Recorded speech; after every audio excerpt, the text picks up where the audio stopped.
Ako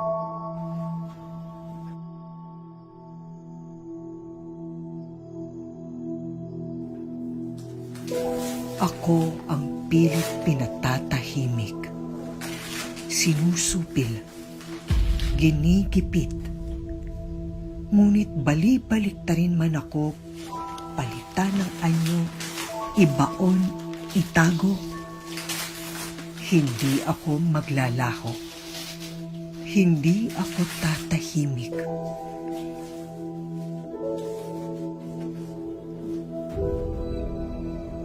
Pagkat ako ang nagpapalaya. Ang ingay sa katahimikan.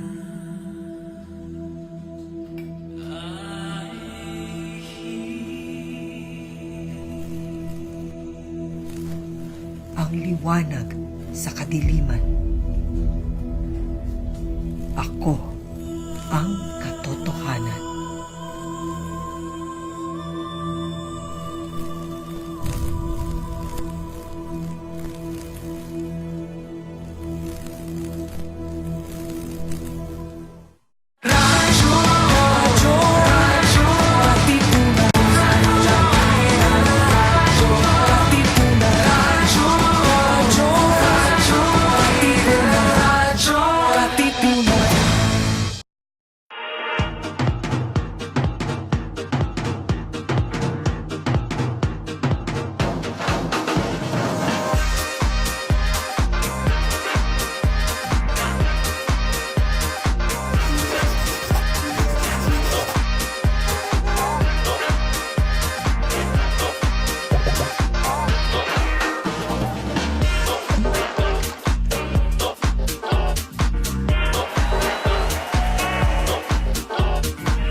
Right, magandang umaga. Welcome to Kuwentuhang Bayan, the Radyo Katipunan program of the Simbahang Lingkod ng Bayan, the social-political apostolate of the Society of Jesus.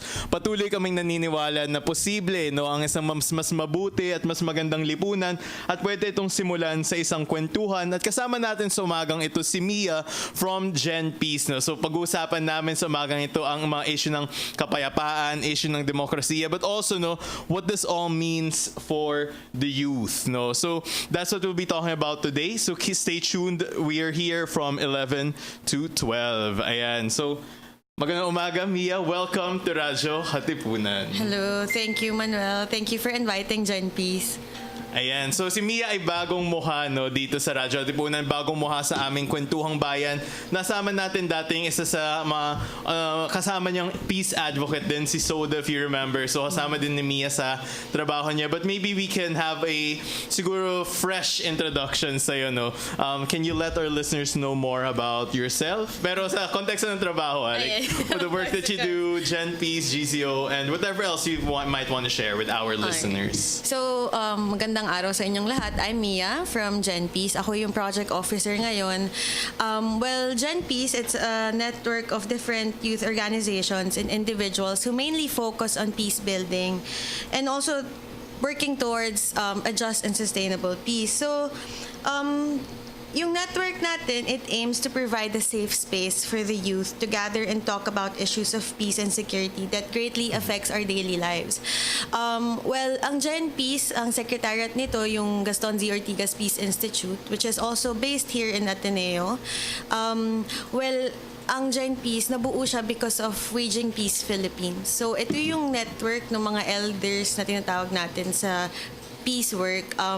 So parang naisip nila bakit hindi magkaroon ng network for young people. So that was 13 years ago. Doon nagsimula yung GenPeace. So well, ngayon andito na tayo sa 13th year natin as GenPeace, and we have members across the country.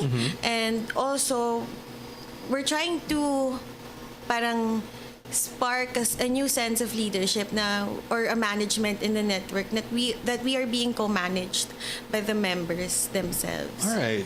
Ang daming mga sinabi mo na gustong siguro i-unpack later on. Ang ganda ng sinabi mo, waging peace, right? That's such an interesting play in words, but also that idea of a safe space for the youth co-managing the network with your members, and this just peace, yung pagsama ng justice tsaka kapayapaan. No? The reason why we asked you to come here really was to talk about the assembly you recently held. No? So, para sa mga nakikinig, no, ang Simbahang Lingkod ng Bayan very generously was invited by GenPeace to participate in their assembly nung nakaraang linggo. And ang daming napag-usapan, no? Can you tell us siguro more about the mix of people, right? There are a lot of people from Mindanao, Visayas, etc. So, bakit yun importante sa inyo sa GenPeace na galing sa iba't ibang lugar? Okay, since yung membership kasi ng GenPeace, hindi lang siya nakasentro sa Metro Manila. So, we make sure na represented ang North, ang South. So, the composition, may iba din na hindi nakarating last week. Pero, meron tayong members from Cordillera, and then also Metro Manila, Samar, Bacolod, North Cotabato City, and then Marawi as well, and also Caraga area. Ang importance kasi nung meron tayong members doon sa mga na-identify na lugar ay doon merong mga conflict na at least for now may mga developments na rin, pero meron pa rin nag-a-arise from time to time. So, importante na naririnig natin kasi kung ano yung sinasabi nila from the grounds. Kasi mas importante yun kaysa sa mga theories na alam natin. So, yun yung composition ng membership. So, kung babalik tayo dun sa General Assembly, di ba matatandaan mo, meron tayong mga onting workshop.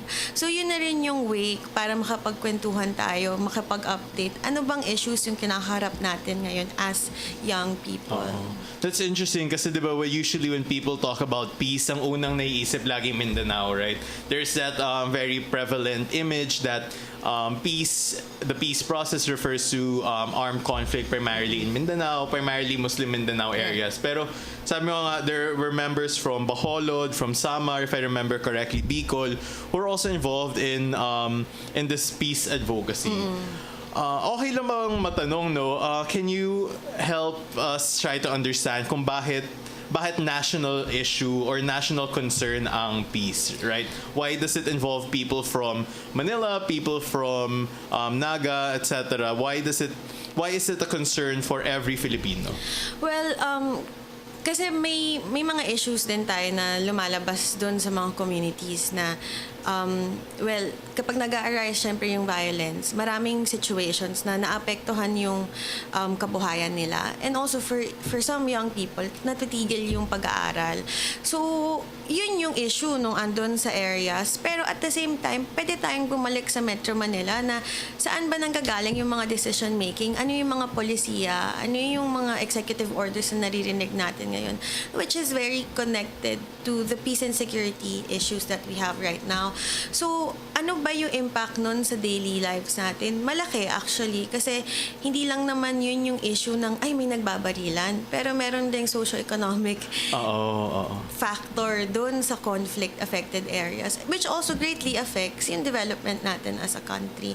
But then, at the same time, kasi ako, this is also very personal, but I think nakikita ko rin siya doon sa perspective na nagkakaroon tayo ng culture na normal lang makarinig ng patayan sa news or bombahan, which is wrong, di ba? Parang hindi lang siya doon sa aspect ng human rights, but also I think yung dun sa daily lives ng mga tao na paano ba natin nakikita ang human rights and also yung issues na ganito.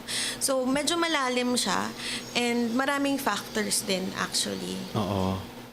Nung nakaraang assembly, right, you had speakers who talked about different things, human rights issues, especially in the context of EJKs, human rights issues, especially in the context of martial law, right?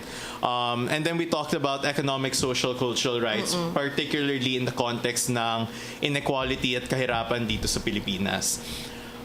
yung mga participants nyo nung assembly were as young as grade 8 students, right? Students from high school. And the ones who were older were really in their late 20s, no? Kabataan talaga yung nakikinig doon. Para sa inyo, sa GenPeace, bakit kailangan or bakit siguro mahalagang mapag-usapan ng kabataan ngayon yung mga ganong klaseng mga kwento, no? Na parang ang bibigat ng ibang kwento, ang laki ng responsibilidad ng pagrinig doon sa mga kwentong ganon. So why is it that you involve young people in those types of stories and those types of engagements? Actually, ang nakakatawa kasi yung kasama natin sa GenPeace, si Ate Bev, ang sinasabi niya parati, wag natin i-baby yung mga participants.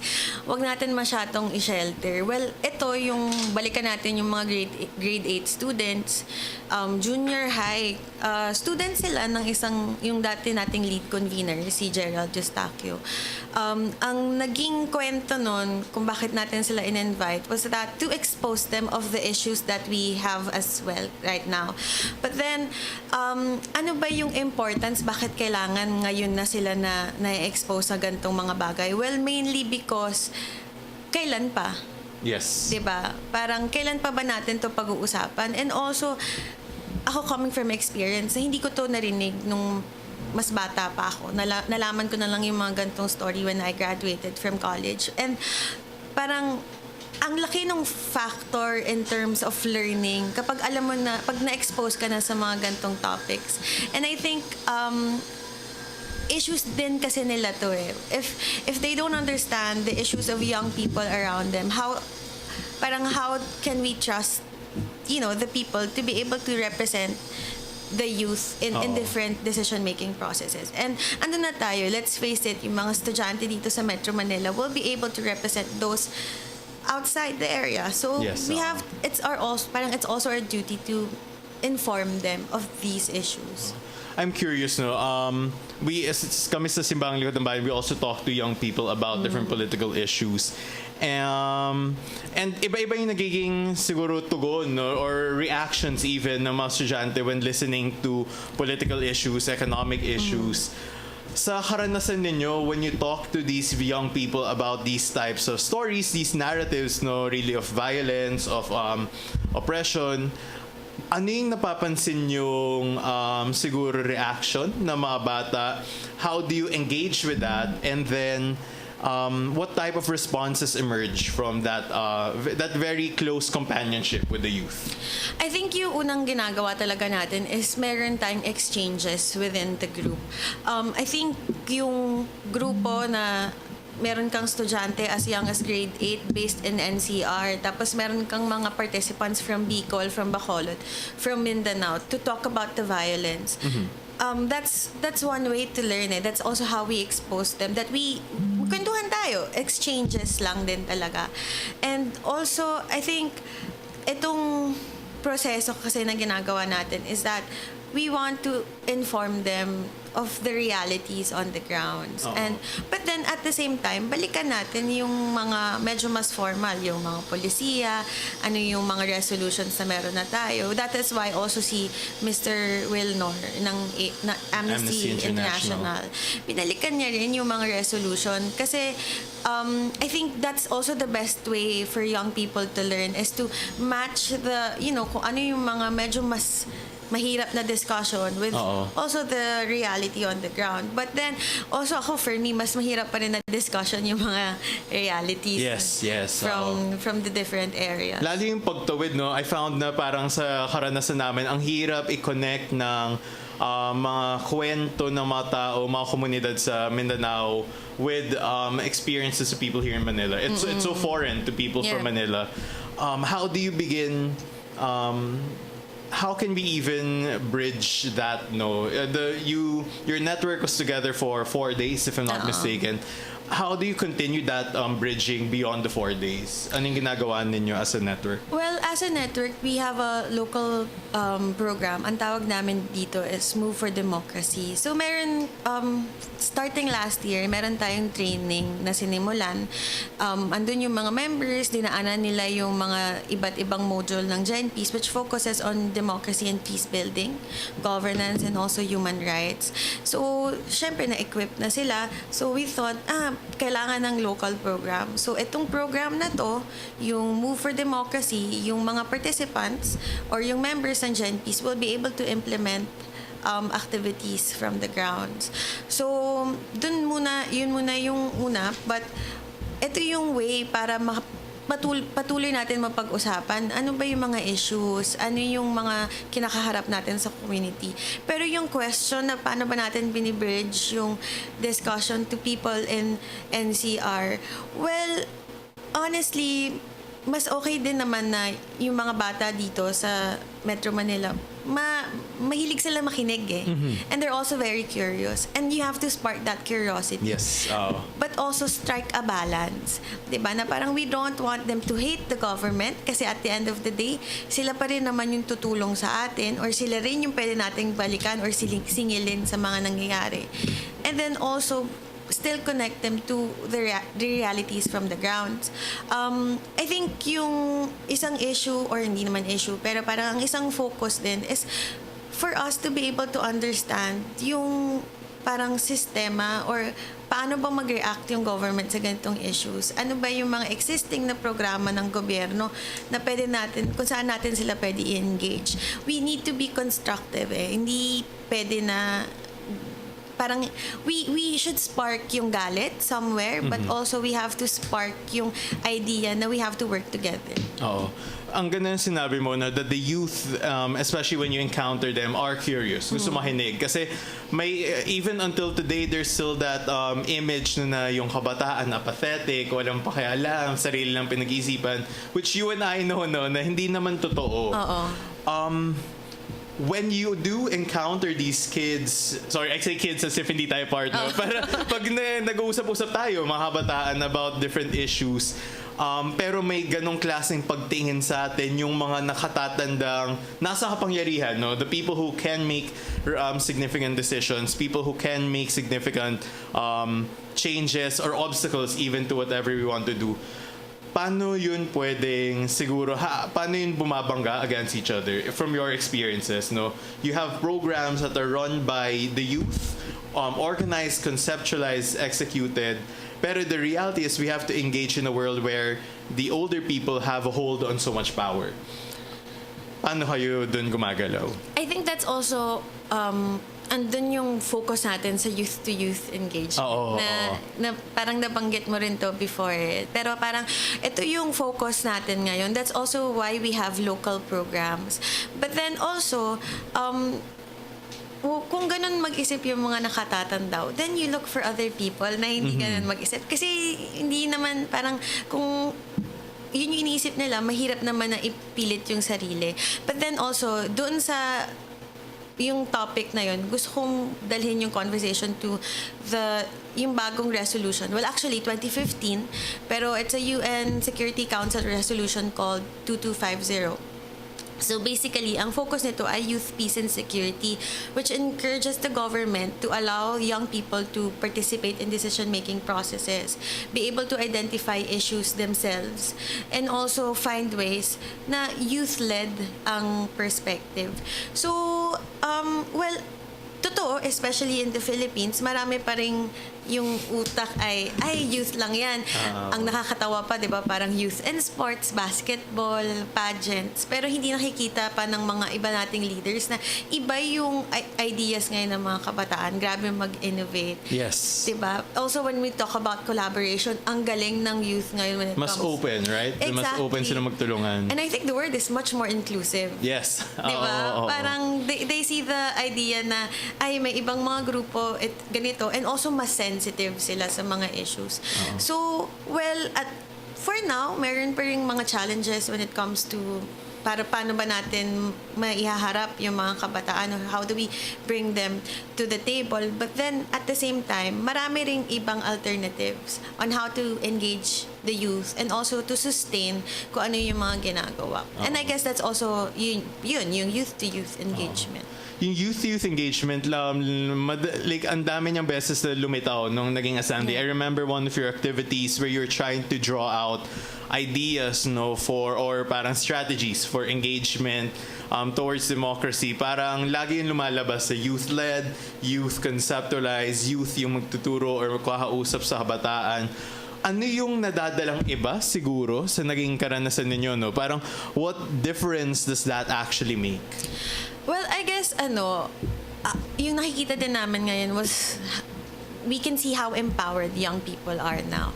Ang isang output din from last year, yung Move for Democracy, we had 15 participants or 15 clusters led by the participants of another training. Ang naging output niya was to have 22 activities. Pero yung 22 activities na yun with 15 parang leaders, ang na-reach natin was 2,394 participants. Diba? So parang, yun yung isang example lang na parang ito yung output, ito yung mga kayang gawin ng mga kabataan ngayon, diba? Na parang from 15 to 2,000. And we're not even exaggerating it. Ang mga output kasi ngayon ng youth, I think, mas parang mas nadadala nila yung conversation in the community. Yes. And yun yung pinaka-importante. Kasi yung mga youth sa communities, syempre meron pa rin yun na parang kung galing kang Manila, pumunta ka ng community, parang ayoko masyadong makinig. Okay. Diba? Pero kung youth na galing sa community nila ang magsasalita, parang ganito, para lang tayong nagkukwentuhan, which is also very important nowadays. And that really challenges yung traditional ways that we understand engagement, that we understand education, na parang dati pag iniisip natin, uturo tayo about human rights, it's always this expert na kung saang lugar, saang mga eskwelahan nang galing. As if the youth themselves can't talk about it, no? You mentioned that the youth are empowered, and when youth are empowered, new ideas come out. You also mentioned that the youth are more innovative now. No? Sa naging experience mo with GenPeace, or even in GenPeace long history, ano yung naging siguro mga pinaka-exciting ideas that have emerged over the past years? Well, eto matagal na to, nasimulan ng GenPeace. Wala pa ako sa GenPeace, siguro high school or grade school pa ako. Yeah, matagal pa. Na sila yung nagsimula ng Peace Day, na parang celebration of Peace Day. And alam mo, ang interesting nun kasi it started in Metro Manila, but they were able to localize it in different areas, in Visayas, in Mindanao. And that time, medyo sensitive pa talaga yung mga conflict na talagang... that time. Diba? Nung parang talagang nag-escalate talaga siya. So, isa yun. But then also yung mga ideas ng local learning sessions. But then also, ang ito pang pinaka-interesting was that the youth nung time na to sa GenPeace was able to make a human rights play school kit na hanggang ngayon ginagamit pa rin ng GenPeace. So it's a game. It's a game to teach human rights and also to allow young people to be able to conceptualize it and also simplify the words na yung mga nakasaad dun sa UTHR. And that's exciting, right? Yung play school po, para sa mga nakikinig, it's this set of activities. There's a board game, there are cards, na ginagamify, ginagawang activity yung pag-aaral, pagkukwento about human rights. We both know that human rights is a very complicated topic. No, it's hard to talk about human rights. May tendency maging technical. Pero dito ang ganda ng activity, no, ang ganda ng proseso na kung paano natuto yung mga tao. We'll take a break. Later, we'll jump straight back into that. Now, with these innovative ideas, what are we striving towards? What kind of future does the youth make a way for with their innovations, with their inclusivity? Anong klaseng kinabukasan ang nagiging posible kapag ang kabataan ay sinasama sa mga importante usapin? But we'll be back after a few minutes. Radyo Katipunan. Radyo Katipunan.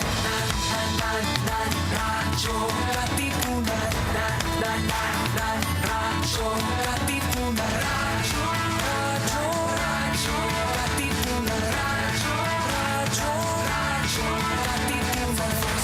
Blue Eagle kami di mapipigil sa pagbabalitang tumpak at tama.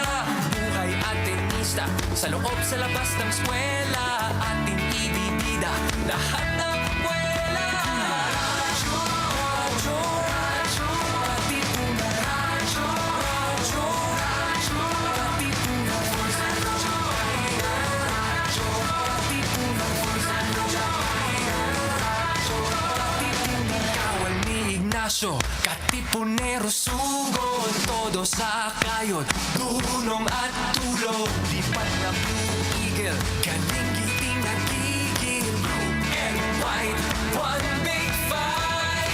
Radyo, radyo, radyo, Katipunan. Radyo, radyo, radyo, Katipunan. Radyo, radyo, Katipunan. Radyo, radyo, Katipunan. Radyo, radyo, radyo, Katipunan. To open our eyes and ears that we may see the face of Christ and hear his voice in our midst. For 28 years, Jesuit Communications has been promoting the Catholic faith and serving the nation through both traditional and new media. Hear us tackle national issues in light of Christian values on Usapang Kapatid, Pasakalye, and Radio Veritas. Watch our uplifting reflections on Kapet Pandasal and The Word Exposed, as well as our acclaimed TV specials. Listen to the inspiring and soothing music of Jesuit Music Ministry's original artists as you read our spiritually enriching books. To learn more about JustCom's mission of evangelization and education, follow us on YouTube, Facebook, and our website, justcom.ph. To give a face to the faceless and a voice to the voiceless, that we may recognize Christ in them and hear his story in theirs. Friends, Romans, countrymen, lend me your ear. Do you long for a good spiritual read? Or for literature that not only feeds the mind, but nourishes the soul as well? Do you want to be inspired, feel positive and hopeful about life? Then read The Windhover, the official magazine of the Jesuits in the Philippines. Written by Jesuits and their lay partners, The Windhover features real stories about the Jesuits and their various ministries. Be inspired. Be blessed. Subscribe to The Windhover. For inquiries, call the Philippine Jesuit Aid Association at telephone numbers 426-6001, locals 4890 or 4892. Once again, Philippine Jesuit Aid Association, telephone numbers 426-6001, locals 4890 or 4892. Calling on all young male professionals. Do you wish to live an extraordinary life? Are you tired of the routine and mundane and long for a dynamic, adventurous, and even dangerous life? Do you wish to make your life count and hope to make an impact long after you're gone? Do you wish to live a life of service to society, to country, and to dear Mother Earth? Then you are the one we are looking for. Consider the Society of Jesus. Join the Church's gallant army and turn your world upside down. Call the Jesuits Vocations Promotions Team, 426-6101, local 3406. Once again, 426-6101, local 3406. Calling on all Ateneans, students, and alumni. Join the Ateneo community every first and third Sundays of the month as we celebrate the Holy Eucharist at the Church of the Jesu. Bring your family and enjoy the insightful homilies of our beloved Jesuit priests, as well as the heavenly singing of our homegrown choirs. Make your Sunday a truly solemn day with the Lord. Come to the Jesu Masses, 10:30 in the morning, first and third Sundays of the month.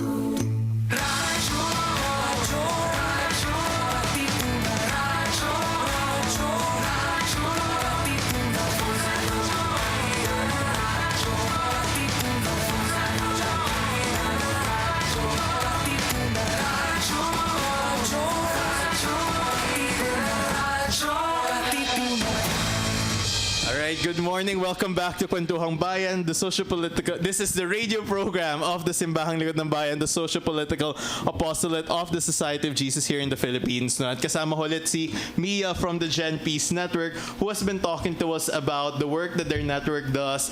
And siguro naging sentro sa usapan namin yun, yung halaga ng pakikilahok, no? And making space for the youth to participate in political, economic discussions, no? Sa mga may tanong, kung may mga nakikinig na may mga gustong itanong kay Mia or gustong itanong at mapag-usapan namin sa program na to, you can leave it in the comment box below. Kung gusto rin may magpa-shoutout, alam ko maraming kaibigan din si Mia ang nakikinig, ay pwede rin kayong mag-comment and babasahin naman din namin at the end of the show.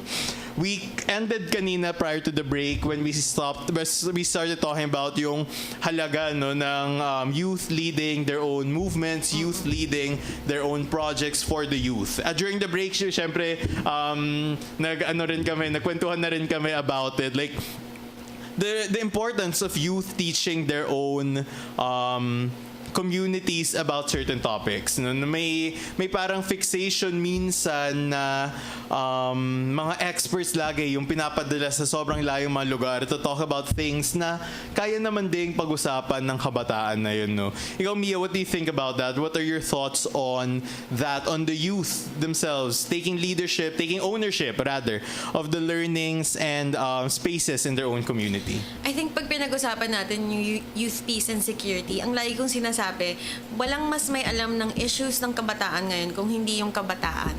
Diba? Parang so sila din yung makaka-identify kung ano ba yung gusto nating mangyari sa mga issues na to. I think yung nagiging problema din kasi, especially sa ibang field na pag sinabi nating expert, so dapat sila lagi yung kinokonsult. Diba? Pero especially ngayon na may malaking opportunity for development when it comes to youth and peace building, dapat ibaba natin yung conversation sa kanila kasi sila yung mas may alam and dapat sila yung kinokonsult natin.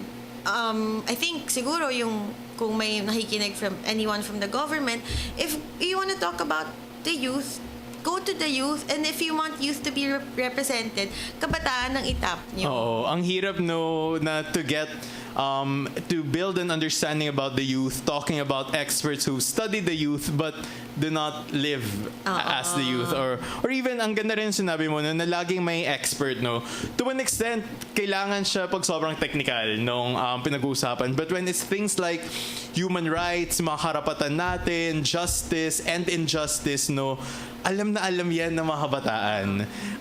And siguro para sa mga nakikinig din, magandang bigyang pansin at bigyang spasyo, no, yung karanasan mismo ng kabataan that shapes their understanding. The very fact na may pamilya sila, na may bahay or wala, already is a very real knowledge for them as to the human rights that are being protected or let's say disregarded dun sa side na yun. And that's important, right? Last week, ang dami yung youth representatives from Mindanao, ang dami yung youth representatives from Manila, beyond NCR especially, ang dami yung youth representatives din from areas in Visayas.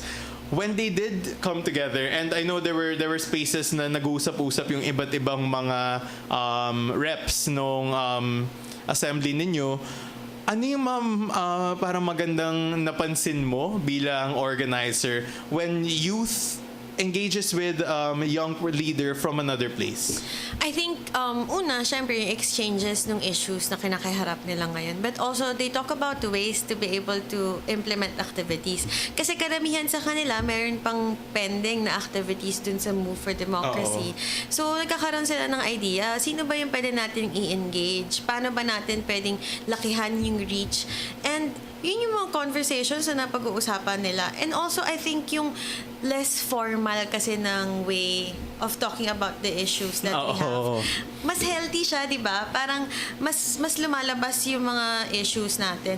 Unlike kapag masyadong formal, ang dami proseso, parang di ko naman sinasabi na hindi yun kailangan kasi kailangan siya at some point. Pero parang ano ba yung pinakatotoo, 'di ba? So doon lumalabas 'yon sa lunch break Oh, yes, yes, 'di ba? yes. Parang maririnig mo sila nagkukumpulan na sila, ayun na pala yung pinag-uusapan. Oo. And also yung issues ng medyo yung mga sensitive issues, like for example, lumalabas yung mga issues ng red tagging, and mas komportable sila to talk about it in small spaces. Yes. That's important for people who are listening who are working in formation or education. Yung the type of spaces that we create, are they conducive for the youth to ask difficult questions, no? And the youth seem to have found a way to create those types of spaces for themselves. Nabanggit mo rin kanina, no, na sa napapansin mong pagkilos ng kabataan around the country, they move in such a way that it is inclusive. Bakit yun mahalaga for the youth now? And siguro isa ring tanong na siguro mas malawak, why is that inclination important if we are striving towards justice and peace? I think yung issues din ng bakit ba nagkakaroon ng insurgencies. Kasi, sige, pinag-usapan natin yung development, meron tayong ni-resolve na isang issues, pero meron tayong naiwan na isang grupo or sektor. And yung issue ng inclusivity, bakit siya sobrang importante? Kasi we don't want that to happen again. And parang we have to provide spaces to be able to form these dialogues. Oo. And I think, well, yung youth kasi ngayon, since mas inclusive sila, di ba, nakikita nila yung importance ng ano ba yung rights ng mga IPs, di ba? Ano ba yung rights ng mga moros? Ano yung rights natin as young people? And siguro, yun yung mga parang nagkulang nung huli, and that's also, yun yung tinuturo sa atin nung mga older generations na tignan nyo to, and you look for other ways to be able to make a safe space to talk about it.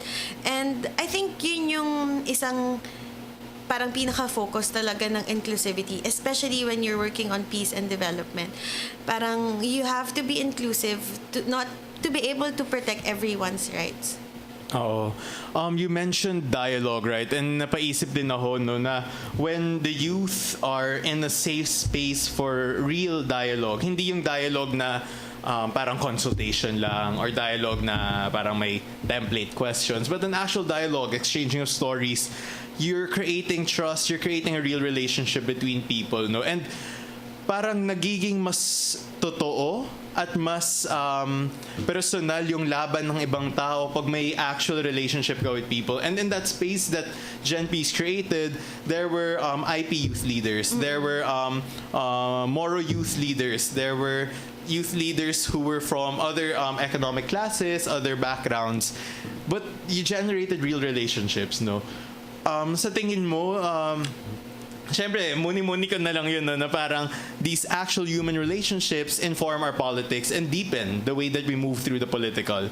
Pero sa naging karanasan ninyo, I know that a lot of the GenPeace alumni from previous assemblies also have very strong friendships with each other. How does that play into the way that the youth move around each other's issues? I think andun kasi yung sense na, ay, ito pala yung issue mo, na nararasan ko rin yan. And also, lumalabas dun yung hindi mo iniiwan yung kasama mo eh. 'Di ba? Parang you learn how to be able to connect and also empower them through your stories, and then eventually transform something through that. And I think ang nagiging parang advantage or ano ba yung na-form natin, ang sinasabi nga ng isa natin kasama from Center for Peace Education, para kayong barkada. Oo. Diba? Pero well, saan ba lumalabas yung mga magagandang memories? Diba? Sa barkada din naman. And also, where do you get your ideas? When you talk casually. And I think yung bond na meron ngayon yung GenPeace, hindi lang siya para sa, ay, masaya, makapagkwentuhan. May bagong friends sa Facebook, gano'n. Hindi. Parang yung grupo na to where you are really confident and kung saan mo nilagay yung tiwala mo, doon kayo nakakabuo ng mga strategies eh. As youth, as part of the community, and also part of the country.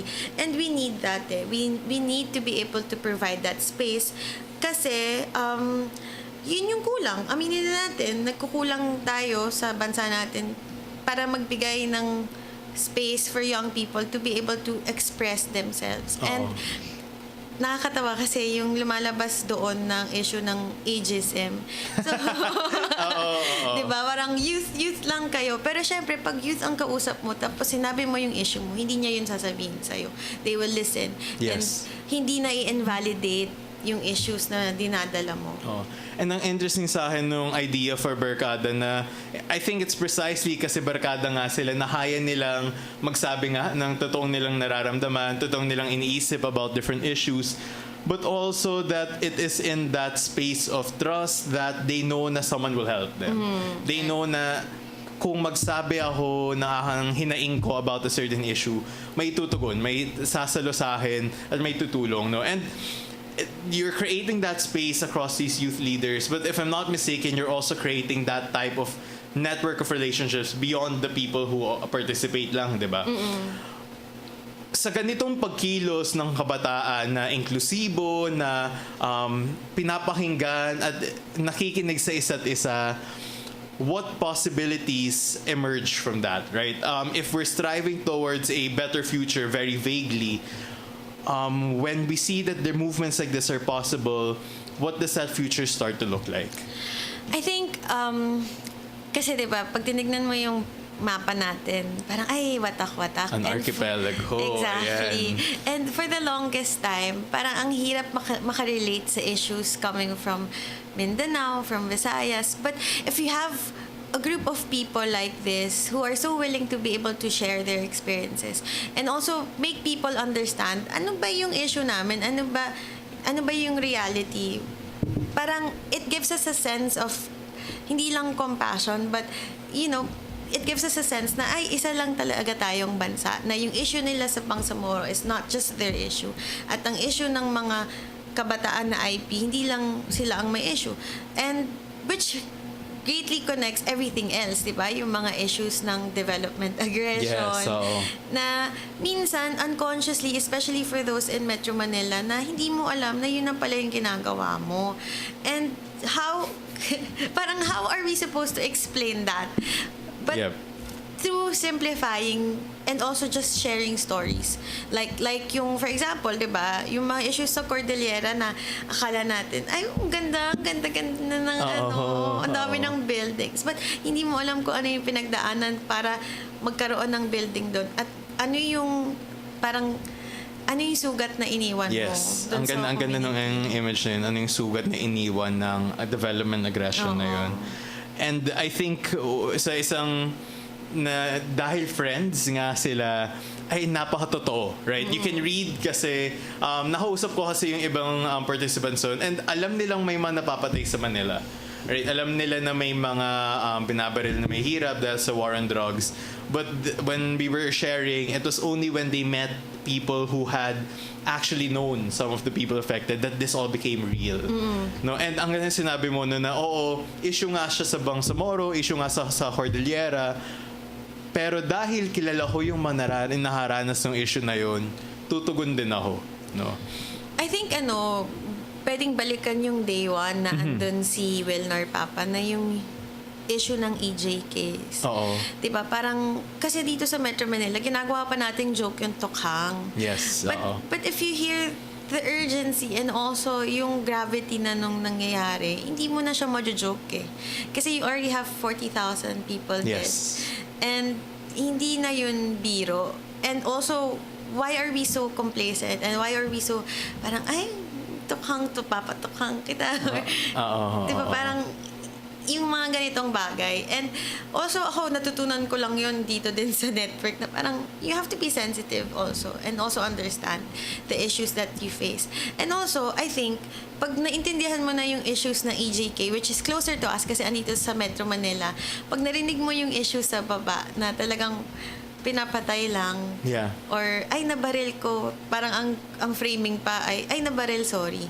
Diba? Parang mas maintindihan mo gaano kasakit yun for the people in the communities. Yeah. And you're forced, I think, when you encounter real people who have engaged with these issues sa mga lugar nila, you're forced to contend with your own politics, with your own values na tao rin to, paano ko gagalaw, no, in such a way that I accommodate that we can build towards something that we share. Yeah. you mentioned sa start ng show na part ng mission no, ng GenPeace Network is to strive towards a just peace. In the coming years, siguro, we find ourselves really a very conflicted time. No? Ang daming, a lot of articles coming out about the environmental activists being killed, especially sa Visayas, Mindanao area. We know that there are a lot of indigenous people being displaced for various development projects, conflict in Mindanao, conflict in the north, conflict around Visayas, etc. What is in store siguro or what is the GenPeace network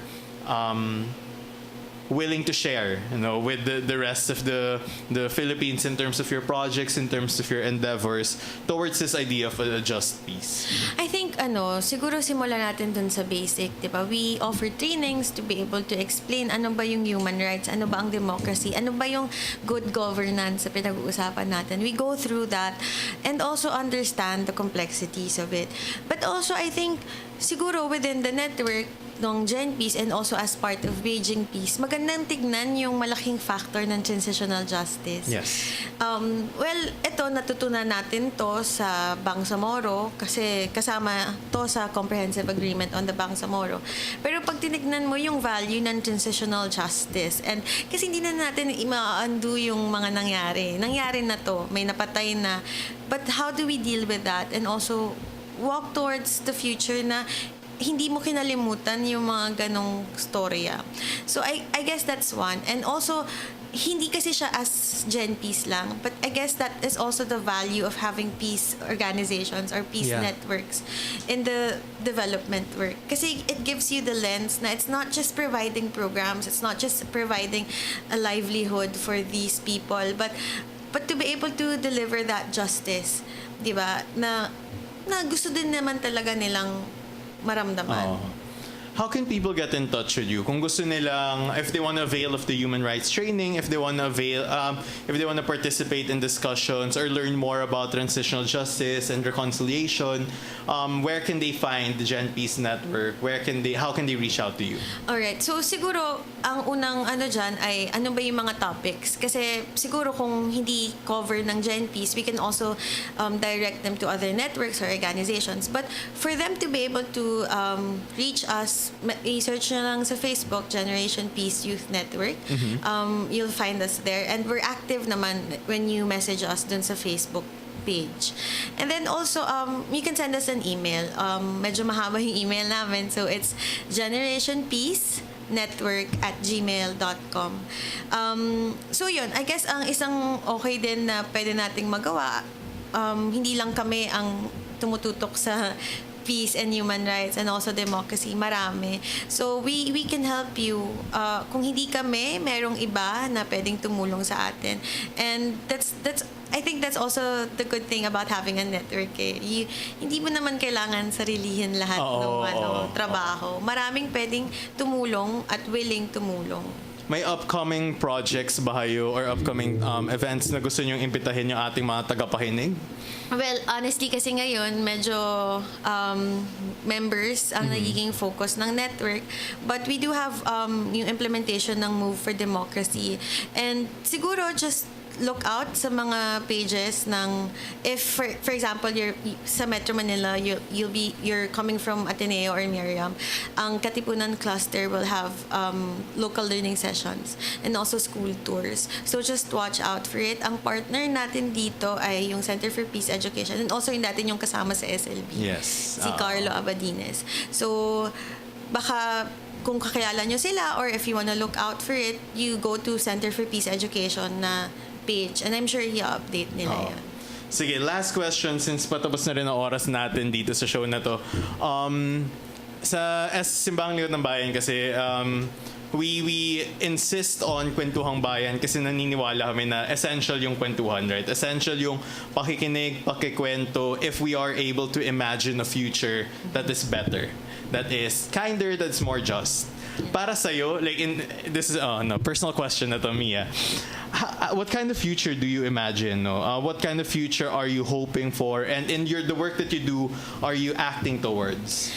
I think ako personally, not speaking for the network, pero if makikita mo yung mga IPs, makikita mo yung mga moros, the farmers, to be able to parang face a different kind of reality. Walang violence.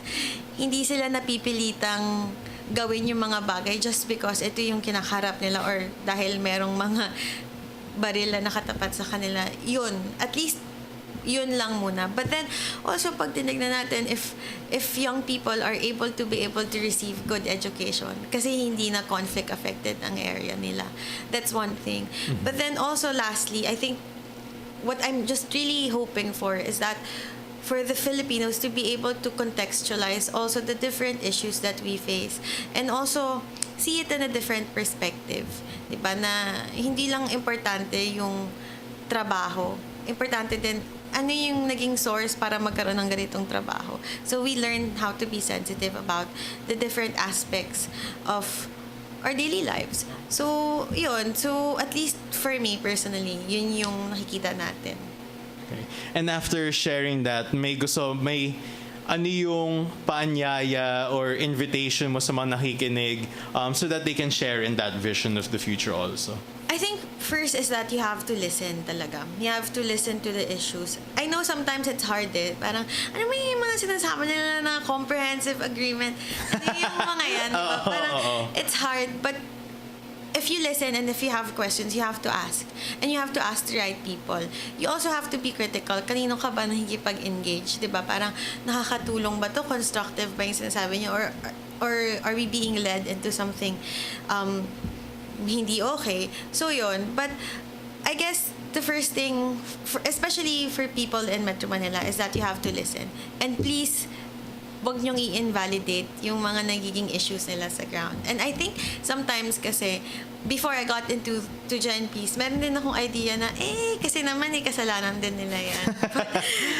Pero hindi.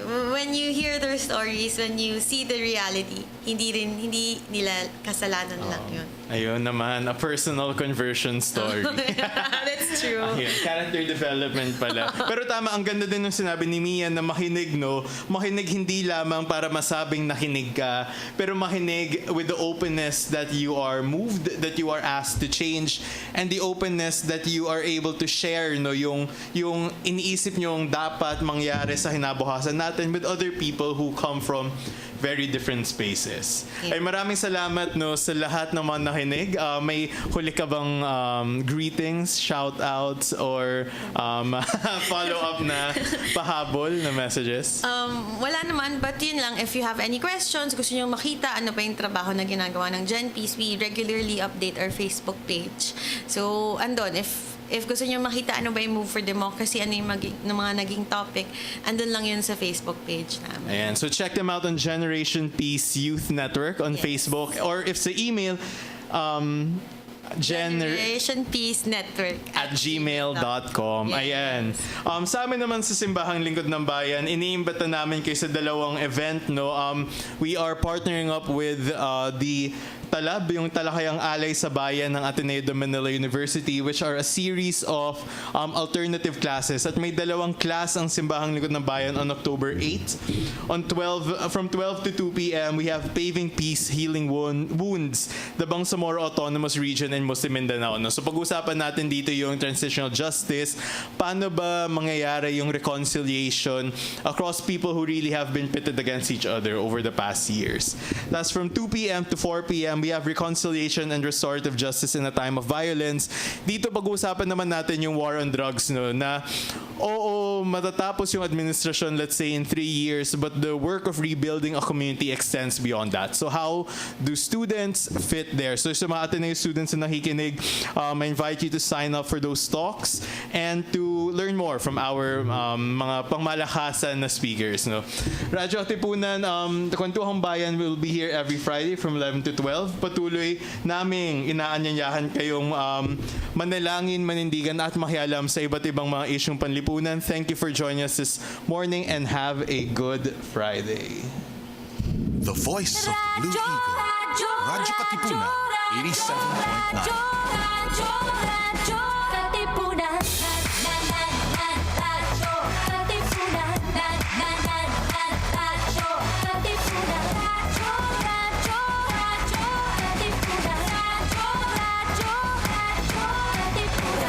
W-E